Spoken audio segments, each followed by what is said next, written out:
Hace unos años llegué a España con una maleta llena de sueños, pero también con incertidumbre y miedo, sin saber realmente qué iba a pasar con mi vida. Por si no me conoces, soy cubano y como muchos emigré a este país buscando una oportunidad, sin casa, sin trabajo y sin ni siquiera saber cómo funcionaban las cosas aquí. Recuerdo también perfectamente lo que era estar alquilado en una habitación, contar cada euro y pensar en ese tiempo en tener mi propia casa era algo imposible para alguien como yo. Pero hoy, después de 4 años, estoy grabando este video en mi propia casa. Y no te lo digo para presumir, es porque si yo lo logré, tú también puedes hacerlo. Por lo cual, en este video te voy a contar toda la verdad. Cómo hice, cuáles fueron los pasos que llevé a cabo, qué estrategia seguí, cuáles fueron los errores que cometí y sobre todo te voy a mostrar lo que nadie te dice cuando eres emigrante y quieres comprar una casa en España. Así que si quieres enterarte al respecto y sobre todo no cometer errores, quédate durante este video porque sin más, comenzamos.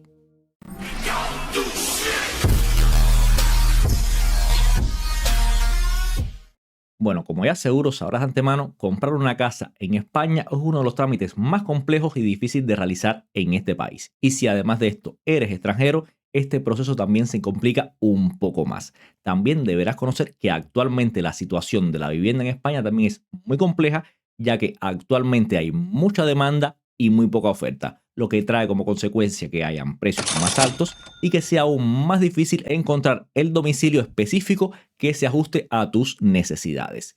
Pero que este proceso sea difícil no significa que sea imposible. Y te lo digo como alguien que ya pasó y transitó por este mismo camino. Es decir, pasé por momentos de dudas, de incertidumbre, de no tener la información clara y de pensar que no era para mí. Pero después de pasar este proceso de errores, de bancos, de papeleo, de dinero, te puedo decir que sí es posible, pero hay que hacerlo bien. Y para hacerlo bien, lo primero es conocer en qué consiste este procedimiento completo. Pero antes de pasar a explicarte dicho procedimiento, deberás conocer algunos términos básicos que son necesarios y que estaremos hablando mucho durante este video. Lo primero es saber exactamente qué es una hipoteca. Bueno, con respecto a esto, lo primero que tendrás que saber es que en España la mayoría de las personas, como es lógico, no tiene el capital suficiente para poder pagar al vendedor íntegramente todo lo que vale la vivienda. Por lo cual es necesario pedir al banco lo que se conoce como hipoteca. Por lo cual podemos decir que la hipoteca es un préstamo que el banco le da a una persona para poder comprar una vivienda. Ya que como te dijimos anteriormente, la mayoría de las personas no tienen todo el dinero para comprar un piso, que es como se le llama en España los apartamentos, al contado. El banco adelanta para ello gran parte del precio y el comprador se compromete a devolver ese dinero poco a poco durante muchos años, normalmente entre 20 y 35 años. Por lo cual, cada mes el comprador paga una cuota mensual al banco y esta cuota incluye parte del dinero prestado y además también los intereses, que es el beneficio que gana el banco por prestarte el dinero. También deberás conocer que la vivienda queda como garantía de la hipoteca. Esto significa que si la persona deja de pagar durante mucho tiempo, el banco podrá quedarse con tu vivienda. Otro de los términos que también deberás conocer es qué es la aportación. Bueno, con respecto a eso deberás saber que la aportación es el dinero que el comprador debe poner de sus propios ahorros.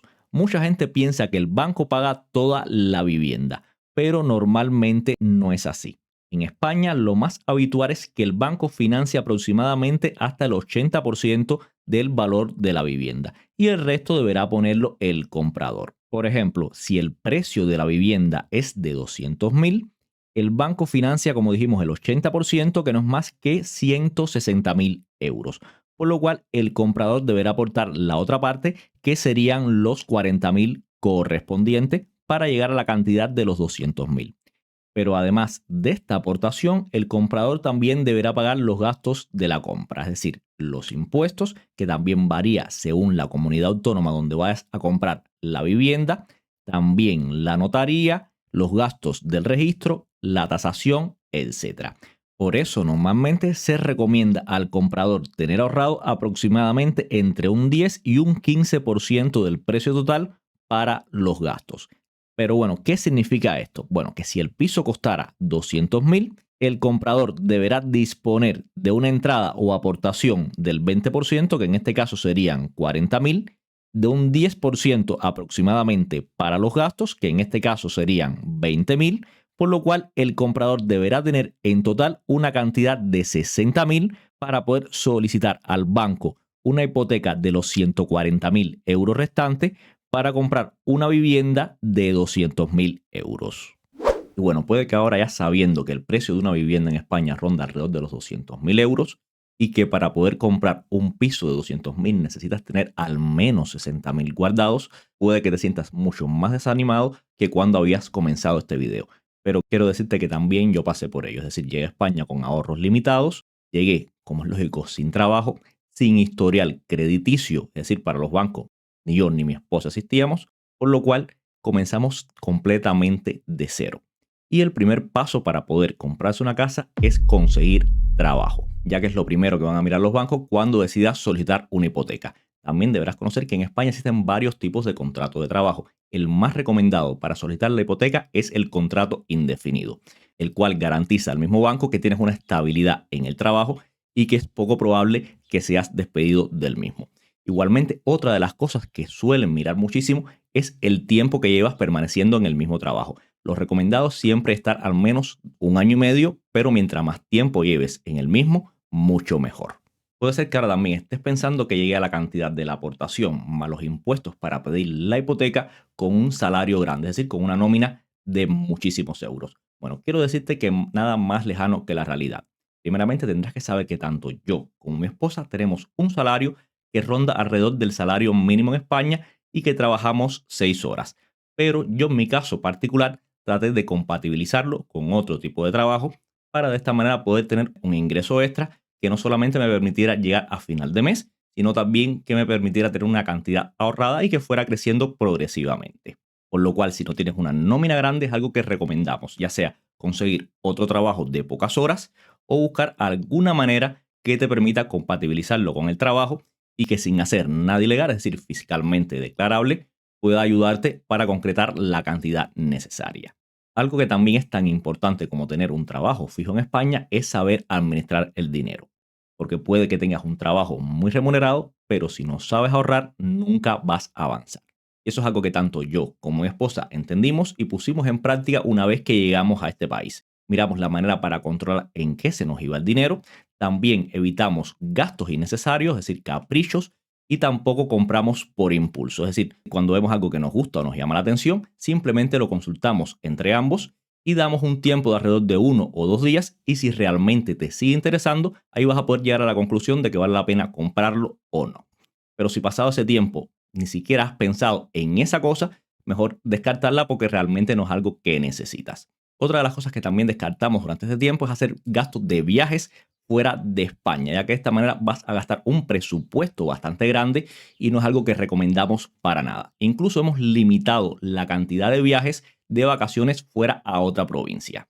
Otro de los gastos que también limitamos es el de las suscripciones, ya sea plataformas de streaming o cualquier otro tipo de plataforma que se convierta en un gasto recurrente. De esta manera también, aunque es poco dinero, te va a permitir tener incluso un poco más. Y además de eso, tampoco nos permitimos perseguir la tecnología, aunque a mí personalmente me encanta. De esta manera te vas a evitar estar renovando un dispositivo móvil, un ordenador, si realmente no lo necesitas. Y bueno, ya después de 2 años teniendo una estabilidad mucho mayor y también controlando nuestros gastos, comenzamos a plantearnos un poco más seriamente el hecho de conseguir o solicitar una hipoteca. Para ello, nos dirigimos a varios bancos ya que descubrimos posteriormente que habían bancos que no solamente financiaban hasta el 80%, sino que incluso daban hasta el 100% de la hipoteca. Por lo cual nos dirigimos a varios bancos en el cual planteamos nuestras necesidades, qué tipo de piso estábamos buscando y cuánto sobre todo necesitábamos para completar la hipoteca. No te voy a negar que muchos bancos nos miraron sobre el hombro e incluso sonreían cuando se enteraban de la cantidad que teníamos ahorrada. Pero a pesar de esto, no nos detuvimos y continuamos existiendo hasta encontrar un banco que nos llegó a facilitar hasta casi el 90% de nuestra hipoteca. Si quieres saber qué banco es, regálame un like, ya que si llegamos a los 1000 likes voy a hacer un segundo video en el cual voy a explicar qué banco fue, cuánto fue que nos facilitó y también te voy a explicar mucho más a fondo cómo es el proceso de conseguir un piso en España. Igualmente, si ya estás pensando de qué banco se trata, déjamelo saber aquí en los comentarios diciéndome el nombre de dicho banco.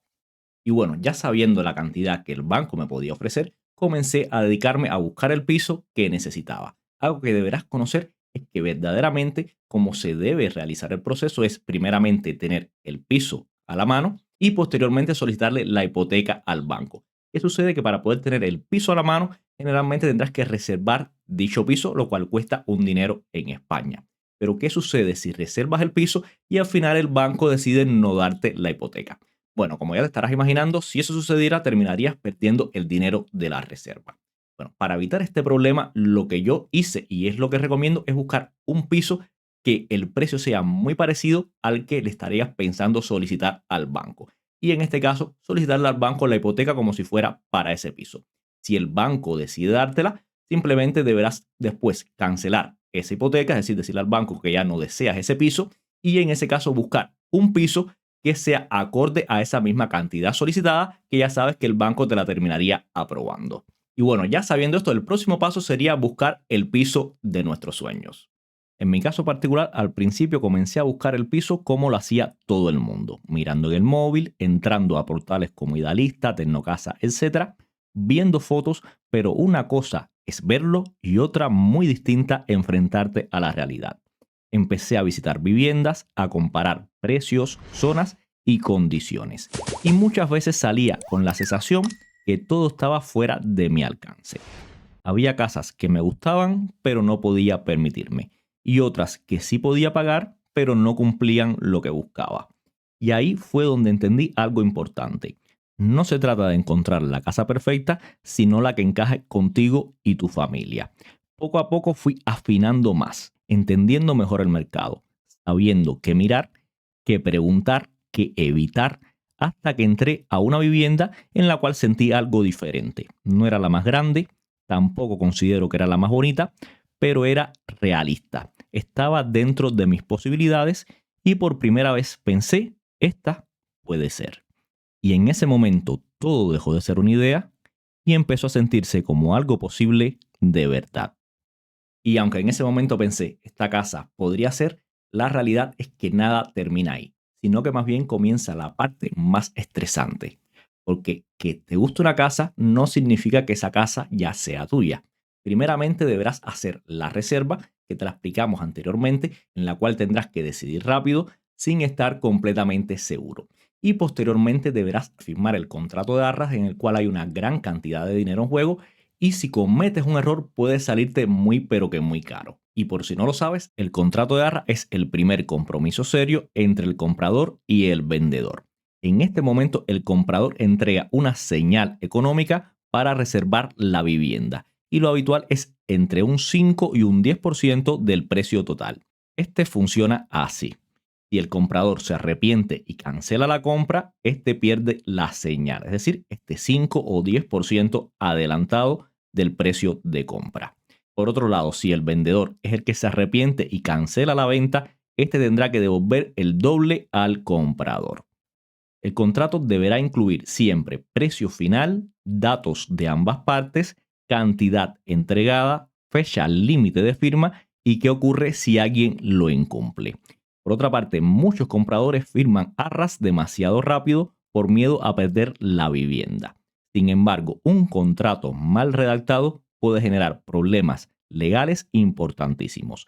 Mi recomendación es que antes de firmar el contrato de arras, normalmente ya debería estar bastante clara la viabilidad de la hipoteca con el banco. Si no tienes una seguridad de esto, no firmes un contrato de arras, ya que podrías perder ese 5 o 10% facilitado. Luego después empieza el tema de la hipoteca con el banco, que es quizás la parte más tensa de todo el proceso, porque ahí dependes totalmente de la entidad financiera. Y en ese momento empiezan las dudas, si te aprueban o no, si los números encajan, si te falta algún documento o si algo puede fallar. Y en mi caso particular, incluso aunque ellos ya me habían aprobado una hipoteca con un importe similar al que estaba solicitando en esos momentos, Fueron días de mucha incertidumbre, de esperar respuestas y estar revisando constantemente el teléfono para ver si llegaba finalmente la hipoteca al término esperado. Luego de revisada toda la documentación que facilitaste al banco, incluida para ello la tasación del piso, que si no sabes qué cosa es, no es más que una valoración que da un técnico especializado para saber exactamente cuánto vale el piso en el mercado, y su función principal es marcar el límite del préstamo que te dará el banco, ya que normalmente solo te prestarán el 80% del valor tasado. Por tanto, si la tasación sale por debajo del precio de compra, tendrás que aportar más ahorro de tu bolsillo para completar el pago. Por lo cual, cuando vayas a pedir una hipoteca, tendrás que tener dos cosas en cuenta. Por un lado, la aportación y por otro lado, el precio de la tasación que permite el banco, que muchas veces en ambos casos coinciden con ser el 80%, pero que son dos cosas diferentes y pueden tener también valores diferentes. Luego, si todo está correcto, el banco por fin te va a pedir la FEIN. La FEIN no es más que la oferta final y vinculante que te da el banco para tu hipoteca. Este es el documento más importante antes de comprar tu casa. Deberás conocer que este documento sirve para que sepas exactamente cuánto vas a pagar y para que puedas comparar ofertas de distintos bancos de manera justa. También deberás conocer que este documento es vinculante, es decir, el banco está obligado a mantener las condiciones que aparecen ahí, entiéndase, intereses, cuotas y plazos, durante al menos 10 días. También deberás conocer que una vez que recibes la FEIN, empieza una cuenta atrás en la que debes ir al notario para demostrar que entiendes el contrato antes de la firma definitiva. Por lo cual podemos decir en una frase que es el contrato en borrador que el banco ya no puede cambiar y que de esta manera te da total seguridad sobre lo que vas a firmar. Luego, después de haber obtenido la FEIN del banco, pasará el proceso de revisión legal de la documentación, en el cual tanto el banco como la notaría van a revisar toda la documentación para ver que todo esté correcto. Si todo está correcto, deberás dirigirte a la notaría 2 veces. En la primera reunión, el notario va a verificar que el comprador entiende los términos de la FEIN, es decir, los términos del contrato con el banco. Entiéndase, intereses, las cuotas, los posibles riesgos si quedas en impago y cada uno de los aspectos. E incluso también deberás hacer una especie de examen para comprobar que lo conoces todo al respecto. Este paso se hace en España para evitar posibles abusos por parte del banco frente al comprador. Y luego de esto vendría la segunda visita al notario, en la cual finalmente vas a poder firmar la compra del piso. Y cuando terminó todo el proceso de la firma y ya tenía la casa, lo más importante que entendí es que no fue algo de suerte, sino de preparación. Comprar una vivienda en España no depende solo de querer hacerlo, sino de cumplir una serie de requisitos y seguir un proceso bastante estructurado. En mi caso, lo que realmente marcó la diferencia fue empezar a entender cómo funciona el sistema, organizar mis finanzas y no tomar decisiones sin información. También entendí que cada paso cuenta, desde el ahorro previo hasta la documentación y la realización por parte del banco. No es un proceso demasiado complicado si lo haces bien desde el principio, pero sí puede volverse muy difícil si improvisas o no conoces bien los costes y condiciones. Por eso, si tienes pensado vivir en España o ya estás en este país, recomiendo verlo no como algo lejano, sino como un proceso que se puede planificar paso a paso y el cual finalmente se puede concretar con perseverancia y sin cometer errores. Bueno, como habrás podido apreciar, el proceso de comprarse una vivienda en España no es una tarea sencilla y mucho más si eres emigrante. Es decir, vas a pasar momentos difíciles, de estrés, de documentación que no sabes si la podrás obtener o no, pero si eres persistente vas a poder lograr tus objetivos porque tampoco es imposible. Por otro lado, si te has quedado con cualquier duda, con cualquier consulta o deseas que expliquemos de una manera más detallada alguna parte del procedimiento, déjamelo saber aquí en los comentarios. Y si este video te ha gustado o te ha resultado de utilidad, regálame un like. Recuerda que si llegamos a los 1000 likes en este video, voy a hacer un segundo video explicando detalladamente cada uno de los procesos. Y si no lo has hecho aún, suscríbete. Recuerda que todas las semanas subimos videos sobre documentación, trámites y emprendimiento en España. Y como te dije, si llegamos a los 1000 likes, subiré el siguiente video que lo voy a dejar por acá arriba.